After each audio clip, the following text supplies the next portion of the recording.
F x यहाँ पे given है, limit n tends to infinity, sigma r varies 0 to n, and then we have some trigonometric expression. तो ऐसा करते हैं कि ये जो इनपुट है ना, इसको हम लोग थीटा मान लेते हैं to make this expression little bit simple. तो ये जो इनपुट है हर जगह पे, इसको हम लोग थीटा एज्यूम कर लेते हैं। तो ये फिर कैसा दिखेगा आपको, tan theta plus tan cube theta divided by 1 - tan square theta. ठीक है। अब इसको थोड़ा सिंप्लीफाई कर लेते हैं, पहले इस वाले पिक्चर को सिंप्लीफाई कर लेते हैं, then we will use sigma and limit in that case. तो ये आप क्या लिख सकते हैं, tan थीटा कॉमन ले लीजिए, we will left with 1 + tan square theta divided by 1 - tan square theta. Okay, now you can write this tan theta as sin theta by cos theta. और एक फॉर्मूला आपको ट्रिगोनोमेट्री में पता होता है कि cos 2a is 1 - tan square a divided by 1 + tan square a। This basic formula in trigonometry. तो उसके हेल्प से आप लिख सकते हैं 1 - tan स्क्वायर थीटा, और ये नीचे लेते आएंगे तो cos 2 थीटा हो जाएगा, राइट। अब आप क्या करिए, ये जो थीटा है, इसको नेक्स्ट स्टेप में लिख देता हूं मैं। ये जो थीटा है ऊपर वाला, इसको आप 2 थीटा माइनस थीटा लिख दीजिए। बेनिफिट इसका ये होगा कि ये टेलीस्कोपिक में चला जाएगा, and then you will be apply sigma and limit in that. तो साइन ए माइनस बी का फॉर्मूला क्या हो जाएगा, sine A cos B minus cos A sine B, और नीचे आपका कॉस थीटा और cos 2 थीटा। तो ये दो टर्म में ब्रेक हो जाएगा, which will be equal to, पहला आपका cos और cos कैंसिल हो गया, sin 2 theta by cos 2 theta is tan 2 theta. अब मैं थीटा की जगह पे इसकी वैल्यू यूज कर लेता हूँ। What was theta, x/2 r+1। तो जैसे आप 2 थीटा रखेंगे, तो ये हो जाएगा x/2 r। और दूसरा टर्म हो जाएगा आपका sine theta by cos theta, tan theta. तो थीटा वही रहेगा आपका x/2 r+1। यहाँ पे अब आप लिमिट और सिग्मा दोनों लगा लीजिए। What is the limit value, जो हम लोग अभी तक नहीं लिख रहे थे, आप चाहें तो लिख सकते हैं इन ऑल द स्टेप्स। तो sigma r vary 0 to n हो गया, limit n tends to infinity हो गया। Not as the typical telescopic, जिसमें आप टर्म्स रखिए और सारे टर्म्स कैंसिल हो जाएंगे except the first in the beginning and one at the last. R की वैल्यू आप 0 रखेंगे, तो ये 2 raised to 0 1 हो गया। ये tan x से स्टार्ट होगा, and this will be tan of x/2, and then next term is tan of x/2 जब आप r की वैल्यू 1 रख रहे हैं, minus tan of x/4, so on this will be keep going on. Last आप n रख रहे हैं और वो भी आपका इन्फिनिटी को अटेंड कर रहा है, तो बेसिकली आप tan of x/2 raised to n minus tan of x/2 raised to n+1 रख रहे हैं। All the terms will cancel, ये सारे टर्म्स आपके कैंसिल हो गए। ये वाला जो टर्म है ना, क्योंकि n इन्फिनिटी को अटेंड कर रहा है, तो डिनोमिनेटर इन्फिनिटी हो गया, तो ये 0 को अटेंड करेगा। तो you got the answer is tan x। तो जिस एफ एक्स को आप सिंप्लीफाई कर रहे थे, वो तो आपका tan x आ गया, है ना, F x is tan x। अब आपको एक लिमिट फाइंड आउट करनी है। That limit is limit x tends to 0 e raise to x minus e raise to f x by x minus f x. Limit x tends to 0 e raise to x minus e raise to f x by x minus f x. तो f x की जगह पे आप क्या रख देंगे, tan x रख देंगे, which you got just now. तो e raise to x minus e raise to tan x divided by x minus tan x। अब आप क्या करिए, e raise to tan x आप, या e रेज टू x, जो आपको सही लगे। मैं फिलहाल e raise to tan x common ले लेता हूँ। तो यहाँ पे बचेगा आपका e raise to x minus tan x -1 divided by x minus tan x। और लिमिट आपका रहेगा यहाँ पे x टेंस टू 0, जो पहले से है। आपके पास एक रिजल्ट होता है कि limit t tends to 0 e raise to t -1/t। मतलब e का जो एक्सपोनेंट है, सेम चीज नीचे होना चाहिए, और वो टेंडिंग टू 0 होना चाहिए, जो कि बिल्कुल ऐसा ही है। x minus tan x, x minus tan x, और 0 पे x माइनस tan x किसको टेंड करेगा, 0 को टेंड करेगा। तो इस रिजल्ट का आंसर होता है 1। तो यहाँ पे ये भी आपका हो गया 1। और फिर आप यहाँ पे 0 रखेंगे, तो e रेज टू 0 क्या हो जाएगा, 1। तो आंसर फाइनली इज 1। आंसर आपका 1 ही गिवन है। Let this be the step function of t, then the least value of p, where p is a natural number, which satisfies this inequality is तो यहाँ पे आपके पास एक लिमिट है, limit x tends to zero plus x into G I F of one by x plus G I F of two by x so on till G I F of p by x. ये एक limit है और दूसरा limit ये है। तो दोनों को लिमिट, सेम अप्रोच रहेगा सॉल्व करने का दोनों लिमिट को। तो यहाँ पे हम लोग सैंडविच थ्योरम से इसको कर सकते हैं, इस लिमिट को। तो एक प्रॉपर्टी होती है कि step of x is less than equal to x and greater than x minus one. आप उस रिजल्ट में एक्स की जगह पे वन बाई एक्स रख दीजिए तो आपको ये रिजल्ट मिल जाएगा। Then similarly you will write two by x is less than equal to two by x and greater than two by x minus one, so on till आप p by x तक जाएंगे और आप इस पूरे inequality को add कर देंगे। Basically we are thinking of using squeeze principle, sandwich theorem. तो आप इन सारे को ऐड कर देंगे तो जो बीच में आएगा, the middle one, this one will be this limit itself when you multiplied by x. तो you add all the inequalities multiplied by x and apply limit x tends to zero. तो इससे क्या हो जाएगा, limit x tends to zero x multiplied by this summation. तो इसमें पहला part जो है ये one by x two by x ऐसे करके हो जाएगा so on till P by x. और दूसरा पार्ट जो ये minus one added p number of times, तो ये माइनस पी हो जाएगा। इज लेस देन, यही आपका रिक्वायर्ड लिमिट है। Let's say this limit value is lambda, तो ये आपकी लैम्डा हो गई and that is less than equal to limit x tends to zero plus, ये भी पूरा ऐड करेंगे तो ये आपका वन से लेके पी तक का समेशन डिवाइडेड बाय एक्स हो जाएगा। ठीक है, और एक्स आपका मल्टीप्लीकेशन में भी है। तो ये कैंसिल हो गया। आपको इस वाले का आंसर भी वही आ रहा है, सिग्मा पी मतलब p into p plus one by two, p into p plus one by two, two will be in denominator, is less than lambda the limit value and that is less than equal to p into p plus one by to. तो sandwich theorem में ऐसा ही होता है, जब भी आप दोनों limit को सॉल्व करते हैं you get the same value. तो बीच वाले का, सैंडविच वाले का भी आपका सेम रिजल्ट होता है। तो फर्स्ट लिमिट का आंसर हो गया p into p plus one by two इस वाले। सिमिलरली दूसरे वाले में एग्जैक्टली सेम पैटर्न आप फॉलो करेंगे कि यहाँ पे आप लिखेंगे step of one by x square is less than equal to one by x square and greater than one by x square minus one, so on till आप nine square तक जाएंगे, nine square by x square less than equal to nine square by x square and greater then this. तो आप किसी एक side का limit solve कर लीजिए क्योंकि आपको पता है सैंडविच थ्योरम से दोनों का लिमिट सेम आने वाला है। मल्टीप्लिकेशन में क्या है, आपका एक्स स्क्वायर है जो कि आपका कैंसिल हो जाएगा। तो इस लिमिट की वैल्यू, लेट्स से ये म्यू है, तो क्या हो जाएगी, वन स्क्वायर से लेके नाइन स्क्वायर तक का समेशन हो जाएगा। सिग्मा एन स्क्वायर क्या होता है, n into n plus one into two n plus one by six. तो ये सेकेंड लिमिट हो गया। जब आप इसको सिंप्लीफाई करेंगे तो ये क्या हो जाएगा, यहाँ से cancel and this will give you fifteen into nineteen two eighty five. तो फाइनल रिजल्ट आपके पास क्या आ रहा है कि p into p plus one by two, the first part of limit minus two eighty five is less than equal to greater than equal to, greater than equal to one, greater than equal to one. तो p की least value निकालनी है जिसके लिए ये inequality satisfy होता होगा। इसको आप इधर ट्रांसपोज कर दीजिए, two eighty six into two which will be five hundred seventy two. ये आपका ट्वेंटी फोर स्क्वायर के बिल्कुल नजदीक है, twenty four square minus four है। तो 24 will be the minimum value for which this inequality is satisfied। क्योंकि आप 23 रखेंगे तो ये 23 इंटू ट्वेंटी फोर जो है ये आपका 24 स्क्वायर माइनस 24, ये 572 से छोटा है आपका, है ना। तो 23 इसको सेटिस्फाई नहीं करेगा, 24 is the minimum value which will satisfied. तो ये आपका आंसर हो जाएगा 24 and yes that is the answer given. अच्छा, एक और ऑब्जर्वेशन होता है कि जैसे आपने देखा सैंडविच थ्योरम से कि step of one by x ये टेंड कर रहा था वन बाय एक्स को, है ना। तो ऐसा इसलिए हो रहा है क्योंकि x is tending to zero, मतलब one by x is tending to infinity. तो whenever input is tending to infinity, t is tending to infinity, then step of x will be tending to t itself.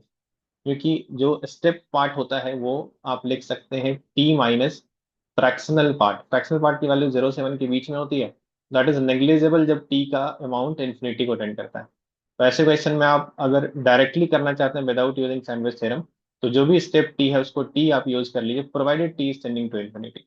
तो वैसे भी directly आपका answer आ सकता था, but properly आप जाएं तो सैंडविच थ्योरम से ऐसे जा सकते हैं। तो I hope it is clear.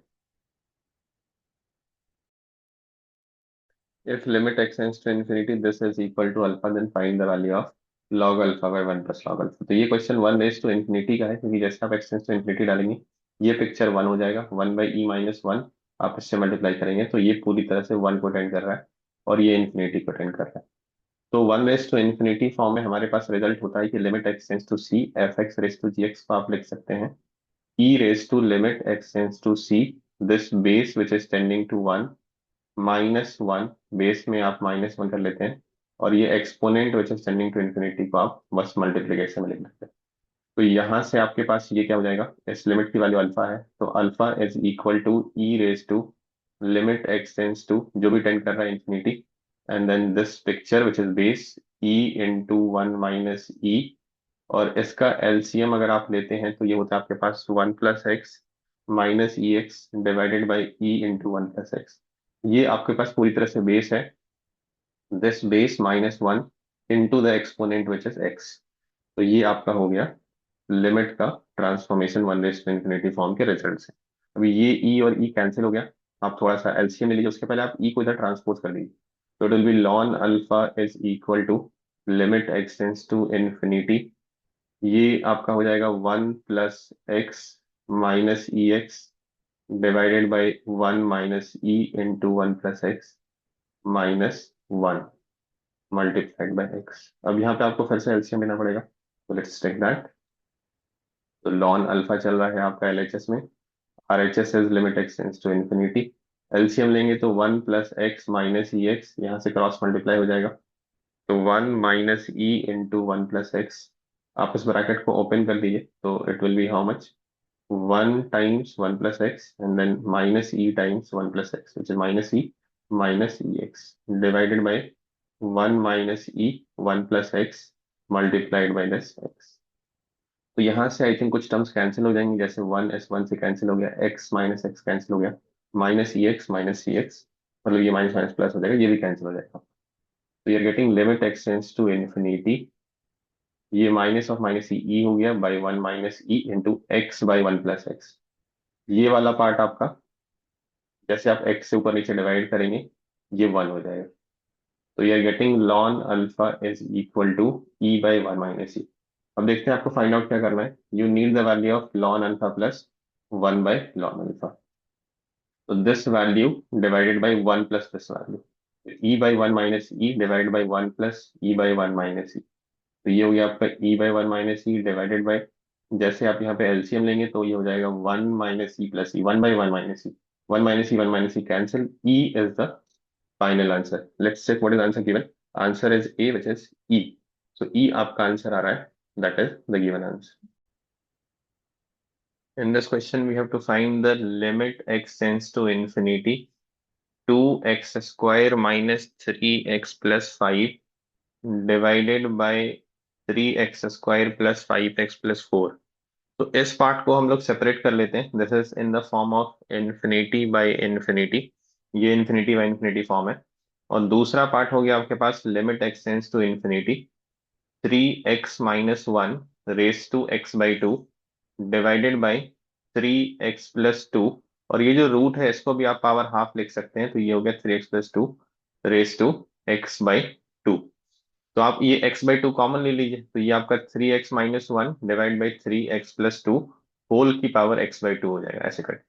तो ये अंदर वाला टर्म किसको जा रहा है, 1 को टेंड कर रहा है, और ये पावर जो है वो इन्फिनिटी को जा रही है विच इज x/2। तो ये 1 रेज टू इन्फिनिटी फॉर्म का लिमिट हो गया। तो यहाँ पे दो फॉर्म लग रहा है, एक इन्फिनिटी बाई इन्फिनिटी, दूसरा 1 रेज टू इन्फिनिटी फॉर्म। तो how do we deal with infinity by infinity form, या तो आप LH रूल यूज कर लीजिए 2 बार, या फिर आप x² से डिवाइड कर लीजिए हाईएस्ट कॉफ्सिएंट, तो ये 2 हो जाएगा, -3/x जो कि 0 हो जाएगा, 5/x² जो कि 0 हो जाएगा। मतलब आपको लीडिंग कॉफ्सिएंट ही आंसर देगा डोमिनेटिंग टर्म की वजह से, ये आपका 0 और 0 में कंट्रीब्यूट करेगा। तो फर्स्ट पार्ट का आंसर आपका 2/3 हो गया।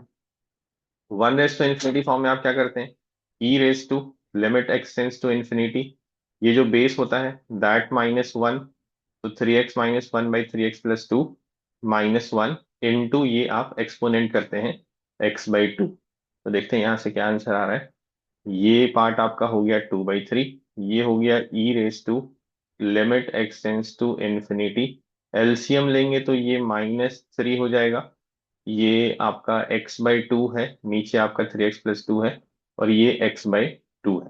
तो फिर से ये इन्फिनिटी बाय इन्फिनिटी फॉर्म का हो गया। तो then you can use LH rule, या फिर x से आप ऊपर नीचे डिवाइड कर देंगे। तो ये आपका हो जाएगा e⁻⁻1/2। तो ये हो गया आपका 2/3√e, which is option D. Answer is also given as option D. So here we have been given a function satisfying the functional equation f of x minus 6 times f of 1 by x is equal to 35 by 3x minus 5 by 2. And we need the value of this limit. So when we have been given this functional equation where the inputs are x and something other than x, generally we replace x by the another input and we are able to solve.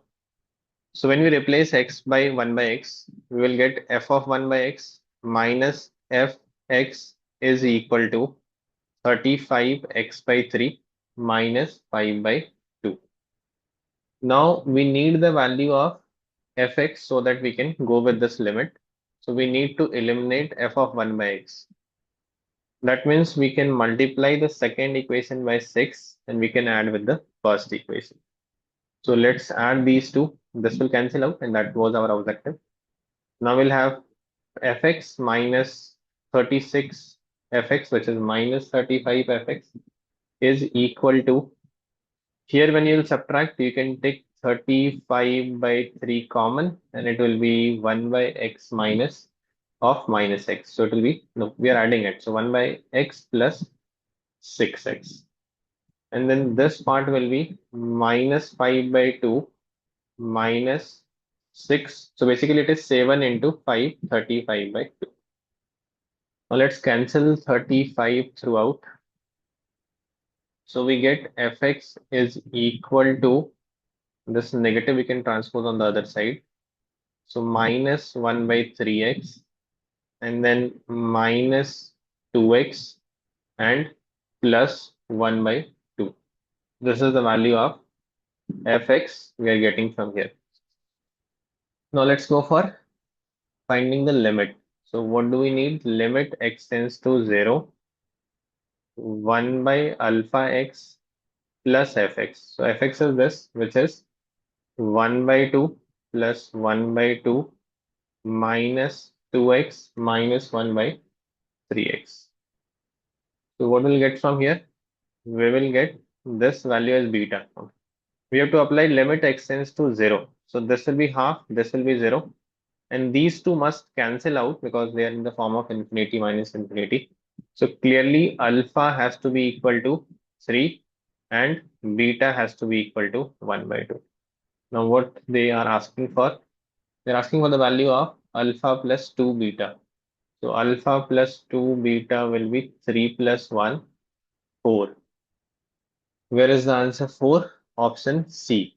C is the answer which we are getting. Limit x tends to cosec x into root of 2 cos square x plus 3 cos x minus root of cos square x plus sin x plus 4. So you have to find the limiting value of this. Cosec x we can bring down in denominator as sin x. Sin and cosec are reciprocal of each other. And then we have root of 2 cos square x plus 3 cos x minus root of cos square x plus sin x plus 4. So whenever we have this type of terms, we like root a minus root b type of terms, we do rationalization process, multiply by its conjugate in numerator and denominator. And this limit is of the form 0 by 0 because this is tending to root 5, this is also tending to root 5. 5 minus root 5 is 0, this is 0. 0 by 0 form is limit there. So we will be using LH rule in this, but let's first rationalize, then we'll use LH. We'll multiply root of this plus root of this. Same thing in denominator also. Here we have 2 cos square x plus 3 cos x. I'm writing cos x as c and sin x as s. So c square plus s plus 4. Same thing in denominator. Now in numerator, it is in the form of a minus b into a plus b. So it will be a square minus b square. So this will be limit x tends to 0. 2 cos square x plus 3 cos x minus cos square x minus sin x minus 4 divided by sin x. And this term, which was root 5 minus root 5 in numerator, now it is 2 root 5 in denominator. Any finite sum in multiplication can be partially substituted. So we can take this outside the limit 1 by 2 root 5 into limit x tends to 0. 2 cos square x minus cos square x will be cos square x. And then this will be plus 3 cos x minus sin x minus 4 divided by sin x. Now we can go for LH rule. So we will differentiate numerator and denominator separately because it is 0 by 0 form. Differentiation of cos square x using chain rule will be 2 cos x into negative sin x, and that of 3 cos x will be negative 3 sin x, and negative sin x will be negative cos x. Differentiation of 4 will be 0. Below it is cos x. So when you put x equal to 0, this will be tending to 0. This will be tending to 0. This will be minus 1 by 1. So minus 1 by 2 root 5. Let's check the answer. It is D option, which is minus 1 by 2 root 5. fx is given as 3x when x is negative. It is folder-wise function. In different interval, we have different definitions. When x is positive, when x is negative, definition of fx is 3x. और जब x की value 0 से 2 के बीच में है तो fx की definition है mean of 1 plus x plus step of x and x plus 2 times step of x. ये आपकी सेकेंड फोल्डर हो गई fx की. Third folder is 5 when x is greater then 2. तो ये बीच वाले फोल्डर को हम लोग थोड़ा और ब्रेक कर लेते हैं. ये तो 3x क्लियरली दिख रहा है when x is negative, there is no problem. Mean का मतलब होता है उन दोनों में जो छोटा होगा, ये दो इनपुट में जो छोटा होगा वही आउटपुट आएगा. For example mean of 7 and 11 will be 7 because 7 is the minimum one out of these two. अभी 0 से 2 जा रहे हैं आप, तो एक इंटरवल आप बना लीजिए 0 से 1 का, क्योंकि ये जो ग्रेटेस्ट इंटीजर फंक्शन है वो एक इंटीग्रल इंटरवल में कांस्टेंट वैल्यू देती है. तो जब आप 0 से 1 जाएंगे तो स्टेप वैल्यू क्या हो जाएगी in this interval, step value is 0. तो ये आपका बन जाएगा 1 प्लस एक्स और ये बन जाएगा आपका x plus 0 which is x. ठीक है. And then when you go from 1 to 2 तो आपके पास क्या वैल्यू आती है, आपके पास वैल्यू आती है मीन ऑफ 1 से 2 में स्टेप वैल्यू क्या हो जाएगा आपका 1 हो जाएगा. तो this will B 1 plus x plus 1 which is x plus 2 and this will be x plus 2. तो दोनों ही आपका x प्लस 2 ही हो रहा है. तो अगर सेम इनपुट है तो वही चीज बाहर आ जाएगी, 7 ऑफ 7 का मिनिमम 7 ही हो जाएगा. Then when x is exactly equal to 2 तो उस समय आपको क्या निकालना है, मिनिमम ऑफ. अब आप सिर्फ 2 ही रख रहे हैं तो ये कितना हो जाएगा 2 प्लस 2 प्लस 2, ये 5 हो गया. और ये हो गया आपका 2 इंटू 4 प्लस 2 6. तो इन दोनों में मिनिमम आपका 5 हो जाएगा और यहाँ पे आपका 5 है when x is greater then 2. तो थोड़ा और सिंप्लीफाई कर लेते हैं हम लोग. ये हो गया आपका 3x when x is negative. x और 1 प्लस एक्स में हमेशा x छोटा होगा तो x when x is in the interval 0 से 1. x प्लस 2 दोनों सेम है तो यहाँ से x प्लस 2 हो गया आपका इन द इंटरवल 1 से 2. फिर आपका इन दोनों में 5 छोटा है तो 5 हो गया और नेक्स्ट इंटरवल भी 5 है. आप इसको इसी में क्लब कर दीजिए कि 5 व्हेन x इज 2 और मोर देन 2. अब हमें करना क्या है, हमें निकालना है number of points where f is discontinuous और नॉन डिफरेंशिएबल. तो आप ग्राफ बना लीजिए और यहाँ पे डिसकंटिन्यूटी और नॉन डिफरेंशिएबिलिटी चेक कर लीजिए. So when x is negative, we have to draw the graph of 3x. So it will be something like this. 3x का ग्राफ जब x नेगेटिव है, फिर x का graph when it is in the interval of 0 से 1. तो y equal to x का graph will be something like this which is having slope 1. तो ऐसा जाएगा ये 0 से 1 तक. फिर 1 के बाद आपको x प्लस 2 का ग्राफ बनाना है. 1 को थोड़ा और छोटा कर लेते हैं हम लोग. लेट्स से 1 यहाँ पे यहीं पे खत्म हो गया. तो इसके बाद आपको x प्लस 2 का ग्राफ बनाना है. तो it will be something like this. 2 height ऊपर से स्टार्ट होगा ये. तो ये हो गया आपका x प्लस 2 का ग्राफ. यहाँ पे आपका ओपन सर्कल है. This x equal to 1. और फिर 2 पे इसकी वैल्यू 4 है और उसके ऊपर से स्टार्ट हो रहा है ये 5. यहाँ पे हॉलो सर्कल है. तो क्लियरली इट इज डिसकंटिन्यूअस. जहां जहां पे ये ब्रेक हो रहा है ग्राफ में, यहाँ पे तो कोई ब्रेक नहीं है. Although it is changing its nature, break नहीं है, कंटिन्यूअस है. तो यहाँ पे कंटिन्यूअस है. 1 पे एक आपका पॉइंट ऑफ डिसकंटिन्यूटी है और 2 पे आपका एक पॉइंट ऑफ डिसकंटिन्यूटी है. तो ये दो पॉइंट हो गए point of discontinuity. Non differentiable कहाँ पे हो जाएंगे? जहां जहां पे ये डिसकंटिन्यूअस है वहां पे तो नॉन डिफरेंशिएबल होगा ही होगा. और एक एक्स्ट्रा पॉइंट 0 है जहां पे आपको डिफरेंशिएबिलिटी चेक करनी पड़ेगी. तो एट x इक्वल टू 0 ये y इक्वल टू x है. इसका डिफरेंशिएशन 1 हो गया तो आर एच डी आपका 1 हो गया. और ये आपका y इक्वल टू 3x है. इसका डिफरेंशिएशन आपका 3 हो गया तो एल एच डी आपका 3 हो गया. तो दे आर डिफरेंट. तो इसका मतलब 0 भी आपका पॉइंट ऑफ नॉन डिफरेंशिएबिलिटी में काउंट होगा. इसके अलावा कोई ऐसा पॉइंट नहीं है जहां पे ग्राफ नॉन डिफरेंशिएबल दिख रहा है. Because constant functions and polynomial functions are always differentiable in its domain. तो ये बाकी जगह पे हमेशा डिफरेंशिएबल और कंटिन्यूअस होंगे. तो alpha is 2 and beta is 3. Hence alpha plus beta is equal to 5. तो इसका आंसर 5 होना चाहिए. Yes, 5 is the answer given.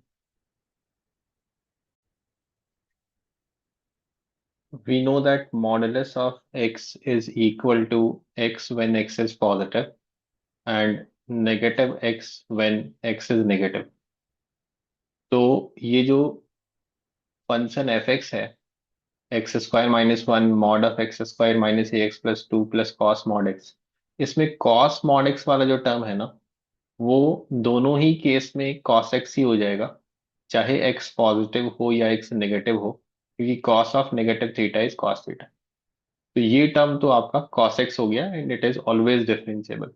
तो ये आपको कोई दिक्कत नहीं देगा. एक्स स्क्वायर माइनस वन को आप x minus one x plus one लिख दीजिए फैक्टराइज करके. फिर आपके पास बचता है mod of x square minus A x plus two plus cos x. ये वाला टर्म आपका cos x हो गया. तो only function which is non differentiable, जिसके नॉन डिफरेंशिएबल होने के चांसेस हैं, वो मॉडुलस फंक्शन है. मॉडुलस फंक्शन के बारे में हम लोग क्या जानते हैं कि मॉड ऑफ एक्स माइनस के is non-differentiable at x equal to k. Non-differentiable at x equal to k. ऐसा इसलिए होता है क्योंकि अगर आप इसको दो पार्ट में ओपन करेंगे तो this will be x minus k when x is greater than equal to k and negative of x minus k when x is less than k. जो मॉडुलस फंक्शन का बेसिक डेफिनेशन है. Graphically भी अगर आप देखें modulus function को, तो k इसका क्रिटिकल पॉइंट है और k के बाद जो है ना, ये आपका कैसे जाएगा, ऐसे करके जाएगा. k के बाद इसका स्लोप हो जाएगा 1. ये 45 डिग्री इधर होगा, ये स्लोप आपका 1 हो जाएगा. और k के पहले इसका स्लोप -1 हो जाएगा, which we can get using differentiation also. जब आपने इसको डिफरेंशिएट किया तो ये -1 देगा आपको k के पहले, और जब आप इसको डिफरेंशिएट करेंगे तो ये आपको 1 देगा. This very obvious. लेकिन अगर हम इसी मॉड ऑफ एक्स माइनस के में एक्स माइनस के से बाहर मल्टीप्लाई कर दें, then it becomes differentiable at that point x equal to k. ये डिफरेंशिएबल हो जाता है एक्स इक्वल टू के. इसको भी आप दोनों तरह से समझ सकते हैं, ग्राफिकली एंड ऑल्जेब्रिकली. अगर आप ऑल्जेब्रिकली जाएं तो मॉड ऑफ एक्स माइनस के कैसे हो जाएगा, एक्स माइनस के बन के खुलेगा, और ये बाहर वाला एक्स माइनस के है तो एक्स माइनस के का होल स्क्वायर हो गया. और जब आप एक्स की वैल्यू के से छोटी लेते हैं तो ये आपका नेगेटिव ऑफ एक्स माइनस के हो जाएगा, तो नेगेटिव एक्स माइनस के होल स्क्वायर हो जाएगा. डिफरेंशिएट करेंगे आप, अगर इसको आप जी एक्स थोड़ी देर के लिए मान लें, तो जी डैश एक्स निकालेंगे तो क्या हो जाएगा, 2 टाइम्स एक्स माइनस के, और नीचे वाला हो जाएगा -2 टाइम्स एक्स माइनस. तो आपको लग रहा है दोनों एक दूसरे का नेगेटिव है, लेकिन आप किस पॉइंट पे निकाल रहे हैं? के पे ही निकाल रहे हैं ना। तो जैसे आप के की वैल्यू डालेंगे इसमें, एक्स की वैल्यू के डालेंगे, तो दोनों ही आपका जीरो हो जाएगा। L H D R H D दोनों आपका जीरो हो जाएगा। ग्राफिकली भी अगर आप देखना चाहें तो ये जो ग्राफ बनेगा एक्स माइनस के होल स्क्वायर का, ये आपका ऐसा पाराबोला बनेगा आफ्टर के। और बिफोर के इसके नेगेटिव का स्क्वायर बनेगा, तो ये ऊपर ना जाके, ऐसे ना जाके, ये नीचे चला जाएगा ऐसे करके। तो ये ऊपर नहीं जाएगा, ऐसे जाएगा। तो ये ग्राफ अब डिफरेंशिएबल बन जा रहा है के पे, क्योंकि के की राइट साइड और लेफ्ट साइड दोनों साइड में जब आप के की तरफ पहुंचेंगे तो टेंजेंट ये आपका हॉरिजेंटल हो जाएगा, इसलिए दोनों साइड से L H D R H D zero हो गया। अब हम लोग इस क्वेश्चन पे आ जाते हैं फिर से, कि एफ एक्स आपके पास है x minus one, x minus one के साथ एक्स प्लस वन है, mod of x square minus A x plus to है, प्लस कॉस एक्स। क्वेश्चन में उन्होंने दिया है कि ये नॉन डिफरेंशिएबल है दो पॉइंट पे, उसमें से एक टू है और दूसरा बीटा है। तो अगर ये नॉन डिफरेंशिएबल है टू पे, तो टू रखने पे इस मॉड का इनपुट जीरो होना चाहिए। When you put x equal to two, you get four minus two a plus two equal to zero, which gives you a equal to three. तो इसका मतलब एफ एक्स क्या बन गया आपके पास, x minus one, x plus one, mod of x square minus three x plus two, जिसको आप फैक्टराइज कर सकते हैं। X square minus three x plus two का आप लिख सकते हैं x minus one, x minus two. और ये आपका बाहर है x minus one, x plus one. तो अगर ये टर्म एक्स माइनस वन नहीं रहा होता, तो फिर तो ये फंक्शन नॉन डिफरेंशिएबल वन और टू दोनों पे हो गया होता। बट इस टर्म की वजह से, जो हम लोगों ने डिस्कस किया कि अगर एक्स माइनस के बाहर मल्टीप्लाई कर लिया जाए मॉड ऑफ एक्स माइनस के में, तो फिर वो डिफरेंशिएबल बन जाता है। तो this is differentiable only at x equal to two. उन्होंने जो बोला है कि वो टू पे और एक और पॉइंट पे डिफरेंशिएबल है, नॉन डिफरेंशिएबल, वो गलत हो गया। And that is why this question is dropped from JEE main 2025। Total 12 questions drop हुए हैं इस बार जेईई मेन 2025 जनवरी शिफ्ट में। उसमें से एक ही क्वेश्चन मात्र मैथ्स में ड्रॉप हुआ है, and this is the one question which is drop from JEE main 2025 January shift. ठीक है। अब उनका इंटेंशन क्या था कि आप इस टर्म को इग्नोर कर दें। शायद उन्होंने ये इसको मिस कर दिया होगा एक्स माइनस वन, या उन्होंने उन्हें इनसे मल्टीप्लाई ही नहीं करना चाहिए। तो फिर उनका आंसर हो जाता कि अल्फा टू है और बीटा वन है। फिर आप टू और वन से अगर इस लाइन की डिस्टेंस निकालते तो थ्री आ जाता, जो उन्होंने आंसर इनिशियली दिया था। But finally it was dropped. Dropped का मतलब इसमें सबको फोर मार्क्स मिल जाएंगे वेदर दे अटेम्प्टेड और not. I hope the concept is clear.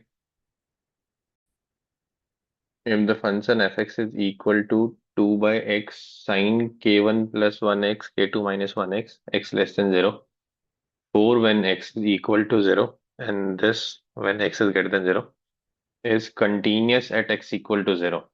So this function is continuous at x equal to 0. That means LHL, RHL, and the value of the function at x equal to 0 must be same. For any function to be continuous, these three should be same. Now what will be LHL? LHL will be limit x tends to 0 minus, and we'll be selecting the first folder when x is less than 0. So it will be sine of k1 plus 1 times x plus sine of k2 minus 1 times x divided by x multiplied by this 2. So 2 we can take outside the limit, it is constant in multiplication. Now, for solving this limit, either you can use the standard result that sine theta by theta is tending to 1 when theta is tending to 0.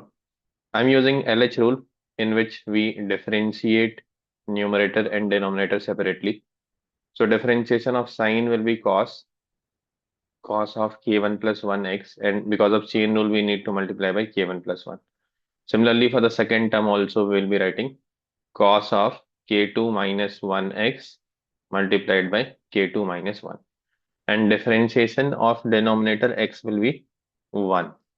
Now you put x equal to 0, you will be getting cos of 0 is 1 and k1 plus 1. So k1 plus 1, and similarly cos of 0 is 1 and k2 minus 1. So we get it as 2 times k1 plus k2. This is your LHL. Now RHL is what? Let's go for RHL. So RHL is limit x tends to 0 plus, and we have 2 by x times, again we have 2 in multiplication, so let's take it outside, and log we have 2 plus k1x by 2 plus k2x. So we have a property in log that log a by b is log a minus log b. Using that property, we can write it as log of 2 plus k1x minus log of 2 plus k2x. Here we have used the property that log of a by b is log a minus log b. Base is e here. When we are writing ln means log is having base e throughout. Base is e. And for that we write ln. Now again use LH rule, differentiate numerator and denominator. For denominator, differentiation is 1, very simple. For numerator, we'll be using chain rule. So ln differentiation is 1 by input. So 1 by 2 plus k1x. And using chain rule, k1 will come.